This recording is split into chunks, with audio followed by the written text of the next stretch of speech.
रस्ता बनवणाऱ्या मशीनवर डल्ला, लाखोंचे पार्ट्स चोरणारे दोघे अटकेत, 8.39 लाखांचा मुद्देमाल जप्त.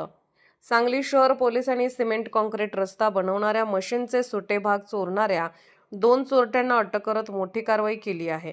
या कारवाईत तब्बल 8,39,000 रुपयांचा मुद्देमाल जप्त करण्यात आला आहे.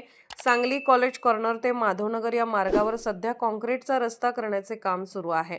या कामासाठी वापरण्यात येणाऱ्या मशीनचे सुमारे 4,39,000 रुपयांचे सुट्टे भाग अज्ञात चोरट्यांनी लंपास केले होते. ही घटना 20 जुलै रोजी सकाळी उघडकीस आली. या प्रकरणी मदन हजारिका यांनी सांगली शहर पोलीस ठाण्यात फिर्याद दाखल केली होती. त्यानंतर पोलीस निरीक्षक अरुण सुगावकर यांच्या मार्गदर्शनाखाली गुन्हे प्रकटीकरण शाखेने तपासाची चक्रे वेगाने फिरवली. तपासादरम्यान पोलिसांना अनिकेत पोपट वाघमारे वय 21 राहणार उचितनगर माधवनगर आणि अक्षय बाळू कोरे वय 35 राहणार माढा कॉलनी मिरज यांनी ही चोरी केल्याची गोपनीय माहिती मिळाली.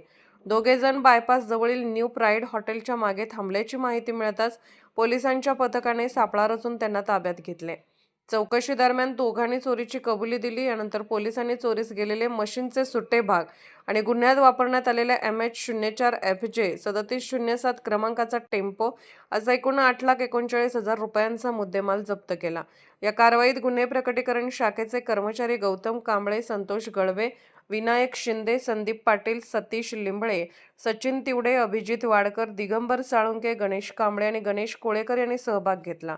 सांगली शहर पोलिसांच्या या तातडीच्या कारवाईमुळे चोरीचा गुन्हा अल्पावधीत उघडकीस आला असून चोरीचा मुद्देमालही हस्तगत करण्यात पोलिसांना यश आले आहे.